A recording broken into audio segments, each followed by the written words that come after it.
বন্ধুরা আশা করি তোমরা সবাই ভালো আছো। Welcome to my channel. আজকের টপিক হলো টেন্স। আগের দিন আমি প্রেজেন্ট ইনডিফিনাইট টেন্স সম্পর্কে বা টেন্সের ভাগ সম্পর্কে বলেছিলাম। Present indefinite, negative, affirmative, interrogative, not of interrogative এবং WH এর প্রেজেন্ট ইনডিফিনাইট টেন্স সম্পর্কে আমি আগের দিন বলেছি। তবু আজকে প্রেজেন্ট কন্টিনিউয়াস টেন্স শুরু করার আগে একবার আমি রিমাইন্ড করে দেওয়ার চেষ্টা করছি।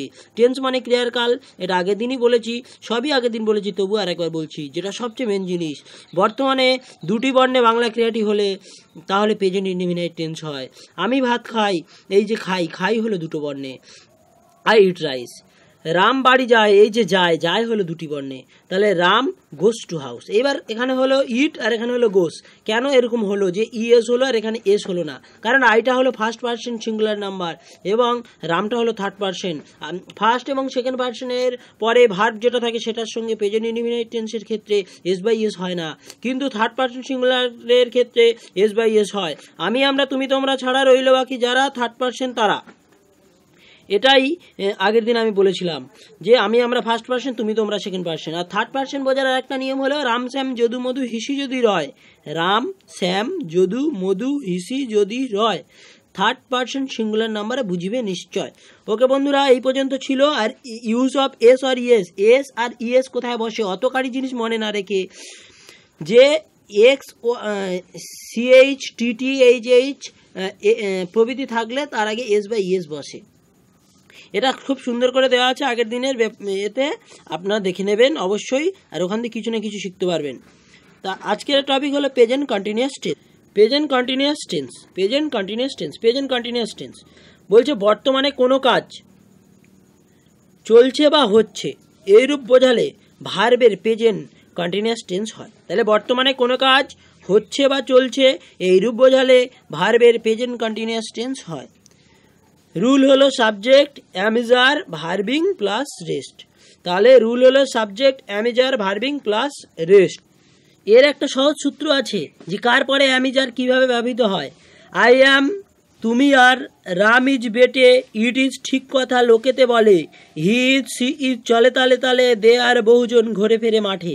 তাহলে কি আই অ্যাম তুমি আর, রাম ইজ বেটে, ইট ইজ ঠিক কথা লোকেতে বলে, হি ইজ সি চলে তালে তালে, দে আর বহুজন ঘুরে ফেরে মাঠে। এই ধরনের ছক আপনি কোথাও পাবেন না। এটি আমরা, আমাদের একজন স্যার, তার নাম হলো সঞ্জয় দাস, আমরা তার কাছ থেকে শিখেছি, তারই তৈরি, এগুলো কোনো বইয়ে পাবে না। বাবা অফিস যাচ্ছে, father is going to office. তাহলে কি বাবা অফিস যাচ্ছে, father is going to office. বাবা অফিস যাচ্ছে, father is going to office. তাহলে বাবা অফিস যাচ্ছে, father is going to office. তাহলে বলছে প্রেজেন্ট কন্টিনিউয়াস। এবার বলছে প্রেজেন্ট এর কতগুলি এক্সাম্পল এরকমভাবে করতে হবে। রাম বলছে রাম ভাত খাচ্ছে, তাহলে খাচ্ছে তিনটি শব্দে, তাহলে রাম ইজ ইটিং রাইস। তাহলে বর্তমানে বাংলা ক্রিয়াটি যদি তিনটি বর্ণে হয় তাহলে প্রেজেন্ট কন্টিনিউয়াস টেন্স হয়, প্রেজেন্ট কন্টিনিউয়াস টেন্স হয়। বলছে রাম ভাত খাচ্ছে, তাহলে কটা? তিনটে। Ram is eating rice. তাহলে বলছে তিনি স্কুলে যাচ্ছে, he is going to school. যাইতেছে বা যাচ্ছে মনে বর্তমানেই হচ্ছে। ওকে, রাজা স্কুলে যাচ্ছে, যাইতেছে, রাজা is going to school.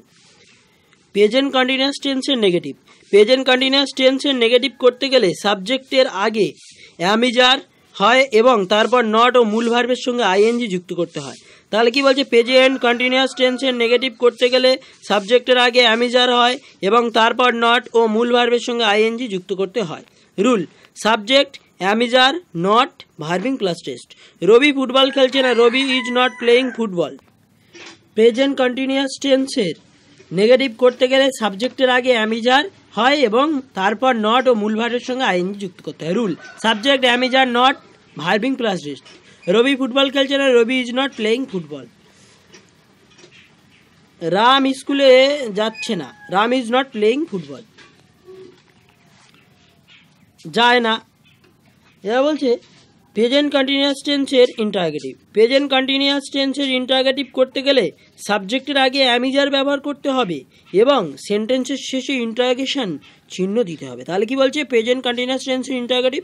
Present continuous টেন্সের ইন্টারগেটিভ করতে গেলে সাবজেক্টের আগে অ্যামিজার ব্যবহার করতে হবে এবং সেন্টেন্সের শেষে ইন্টারগেশন চিহ্ন দিতে হবে। Am is are subject verbing plus rest. Am is are subject verbing plus rest plus জিজ্ঞাসা চিহ্ন। তুমি কি বই পড়ছো, আর ইউ রিডিং আ বুক? তুমি কি ভাত খাচ্ছ, আর ইউ ইটিং রাইস। এবার আসছে প্রেজেন্ট কন্টিনিউয়াস টেন্সের নট অফ ইন্টারোগেটিভ। বলছে প্রেজেন্ট কন্টিনিউয়াস টেন্সের নেগেটিভটি না বোধক হলে নট অফ ইন্টারোগেটিভ হয়। বলছে প্রেজেন্ট কন্টিনিউয়াস টেন্সের নেগেটিভটি না বোধক হলে নট অফ ইন্টারোগেটিভ করতে হয়। রুল, আর তার আগেই ডাব্লিউএইচ ওয়ার্ড দিয়ে দিলে ডাব্লিউএইচ এর নট অফ ইন্টারোগেটিভ হয়। একসাথে দিয়ে দিলাম WH word plus am is are plus not plus subject plus not plus verb plus ING plus rest. কেন তুমি বই পড়ছো না, why are you not reading a book. কেন তুমি বই পড়ছো না, why are you not reading a book. এবার বলছে প্রেজেন্ট পারফেক্ট টেন্স।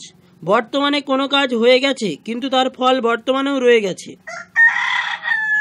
এর উপর যাতে ভার্বের প্রেজেন্ট পারফেক্ট টেন্স হয়। এই পারফেক্ট টেন্স পরের দিন হবে। আজকের এইগুলোই ভালো করে প্র্যাকটিস করো। এই যে একটা নিয়ম, WH word plus am is are plus not plus subject plus not, এই যে দুটো not plus verbing plus rest. এইবার কি বলছে যে why are you not reading a book. বলছে প্রোনাউন এর পরে নট আর নাউনের আগে নট বসে। Why are you not reading a book, এই যে ইউ এটা একটা প্রোনাউন, এর পরে নট বসে। এখানে যদি রাম থাকতো বা কোনো নাম থাকতো তাহলে why are not Ram reading a book হতো। ওকে, অবশ্যই আমার চ্যানেলটাকে সাবস্ক্রাইব করে ভিডিওটা ভালো লাগলে, এবং পরের দিন প্রেজেন্ট পারফেক্ট টেন্স সম্পর্কে দেবো, এবং লাইক শেয়ার কমেন্ট তো করবেনই, সেই সাথে সাথে আমার চ্যানেলটাকেও সাবস্ক্রাইব করবে। আপনারা শিখতে পারলেই আমার ভালো। ওকে বন্ধুরা, ভালো থাকবেন।